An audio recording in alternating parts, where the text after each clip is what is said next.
क्यों करते हैं? सिर्फ शांति के लिए, कि हमारा घर परिवार समाज शांति रहेगा। लेकिन है क्या? कुछ न कुछ दुख, कुछ न कुछ विपद आ ही रही है। और अध्यात्म के क्षेत्र में इस पहली बार, अध्यात्म के क्षेत्र में पहली बार कहा गया कि शिव आदि गुरु है, जगत गुरु है, वो आपके भी हो सकते हैं। बगल में एक स्कूल है बहुत सुंदर, संत जेवियर है ना, कौन स्कूल है? सिर्फ नाम लेने से हमारा बच्चा पढ़कर तेज तो नहीं हो जाएगा? तेज होगा भाई मेरा बच्चा। हम अपने बच्चे को उसमें दाखिला करवाएंगे और वहां का टीचर पढ़ाएगा, तब हमारा बच्चा तेज होगा। उसी प्रकार, ठीक उसी प्रकार शिव की शिष्यता है। वो तो आदि गुरु है, जगत गुरु है, गुरुओं के गुरु गुरुआधिपति है, लेकिन हम और आप उसके शिष्य नहीं हैं। हमारे मालिक साहब श्री कहते हैं, उस शिव को अपना गुरु बनाओ, अपना। और अपना क्या होता है, इसे आप लोग को समझाने से बेहतर है कि खुद समझ जाइए कि अपना क्या होता है। आप अपने बच्चे के प्रति दर्द है, आप अपने पति के प्रति दर्द है, कैसे उसे अपना समझते हैं? तो हमारे साहब कहते हैं, वो तो बहुत दूर की बात हो गई। जब वो हमारे खून है तो दर्द होगा ही होगा। लेकिन वो महादेव को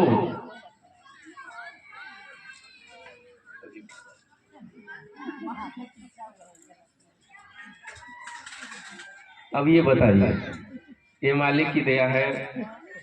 और हम बाबू से निवेदन करना चाहूंगा कि जो सम्मान दिया जा रहा है, वो सम्मान हमारे मालिक साहब श्री को दिया जाए।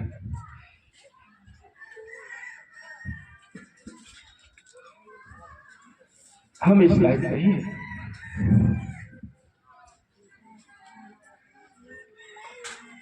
ये हमारे मालिक का है।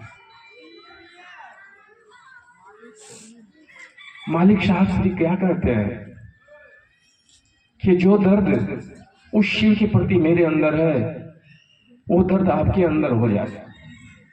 उस शिव को अपना समझिए। वो मंदिरों को शिव को अपना मत समझिए, कि मंदिर के शिव हैं। आपके घर के एक ईंट उखड़ जाता है तो कल प्लम्बर बुला लेते हैं, मिस्त्री बुला लेते हैं। वही मंदिर का अगर एक ईंट उखड़ जाए तो समाज में चंदा इकट्ठा होने लगता है। आखिर ये घंटा कहां से खत्म हो गया? उस महादेव से, वो माँ बैठी हुई सामने, माँ से जब हमारे जीवन में कष्ट होगा तो माँ के दरवाजे पर चले जाते हैं, और जब हमारा कष्ट खत्म हो जाता है तो माँ को हम झांकने तक नहीं जाते। यही हमें सीख मिला। तो हमारे इस कालखंड के प्रथम शिव शिष्य कह रहे हैं, जो आपके कष्ट हरते हैं ना, उसे भी अपनापन का एक स्थान दे दो, उसे अपना बना लो।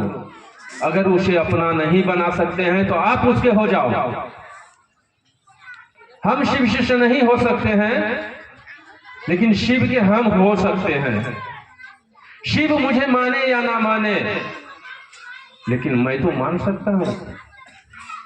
आप बहन मानिए या ना मानिए, भाई मानिए या ना भाई, हम बहन तो मान सकता हूं, ये तो मेरा दर्द तो बनता है ना, ये हम फर्ज निभाएंगे ना। तो साहब कहते हैं, वो शिव आपके गुरु हो या ना हो, लेकिन शिष्य भाव। अभी एक बहन बोल रही थी कि दया मांगे भाव से, प्रेम से। भाव और प्रेम है क्या? भाव प्रेम है। ये तीन सूत्र जो है, ये भाव को जागृत करता है। तीनों सूत्र, तीनों सूत्र भाव को जागृत करता है। कहते हैं कि हे शिव, आप मेरे गुरु हो, मैं आपका शिष्य हूं, मुझ शिष्य पर दया कर दीजिए। हे शिव, आप मेरे गुरु हो, मैं आपका शिष्य हूं, मुझ पर दया कर दीजिए। ये प्रथम विधा क्या है? हमारे अंदर कि शिष्य भाव जगे। जब शिष्य भाव जगेगा तब न हमारे में शिव शिष्य का लक्षण झलकेगा। जब हमारे अंदर भाव जगेगा तब न वो लक्षण दिखेगा। सिर्फ हम दीदी कह लेने से हमारे अंदर भाई का लक्षण नहीं झलकेगा। भाई का फर्ज अदा करना पड़ेगा, तब तो हम भाई बनेंगे ना। सिर्फ बोल देने से तो भाई नहीं बन जाएगा, बोल देने से बहन तो नहीं बन जाएगा।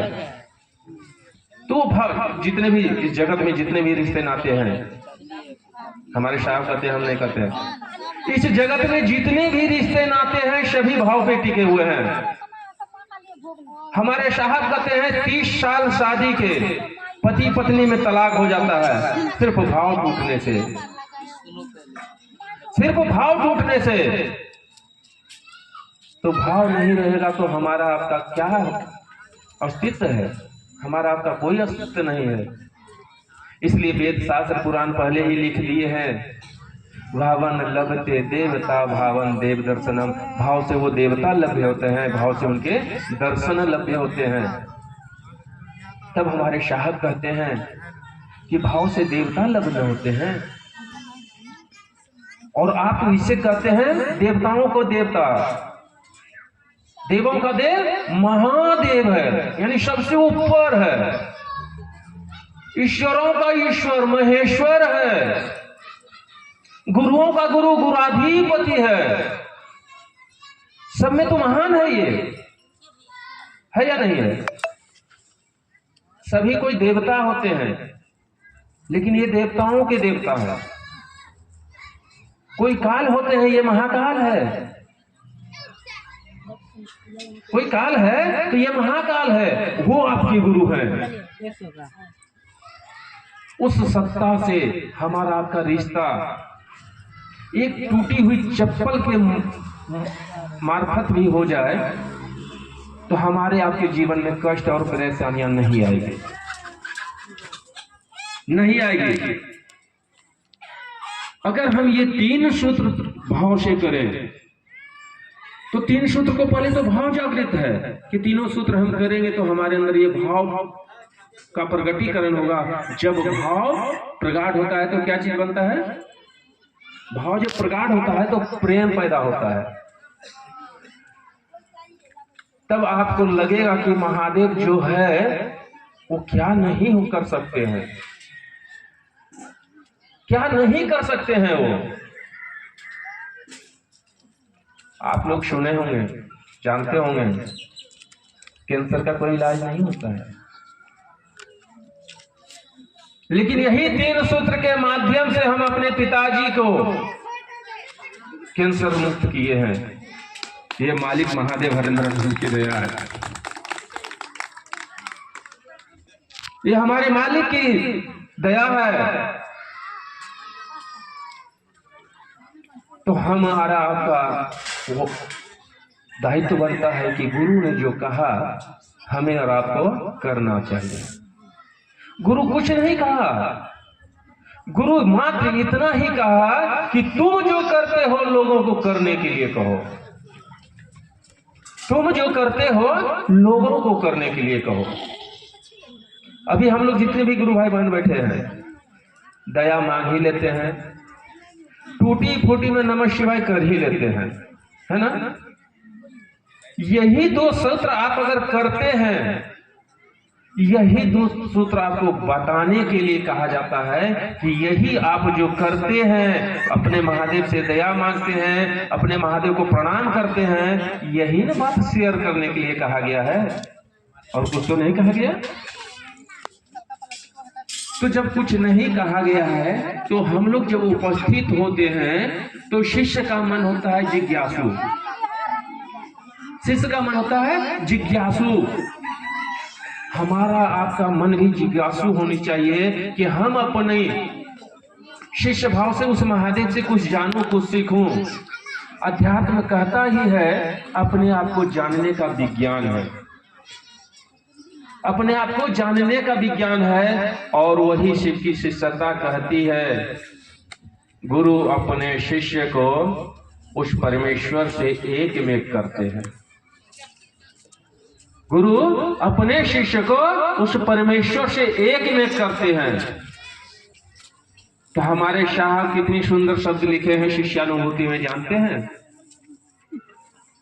वो इतनी बड़ी सत्ता है उस महेश्वर शिव, वो इतनी बड़ी सत्ता है, वो फिर भी इतनी निचली तल पे उतर कर हमारा आपका ज्ञान का परिमार्जन कर रहे हैं। सुने हैं ना, कहा ही गया है गुरु अपने शिष्य के अविकसित ज्ञान के तल पर उतर कर उसे परम चेतना की ओर ले जाते हैं, परम चेतना की ओर ले जाते हैं।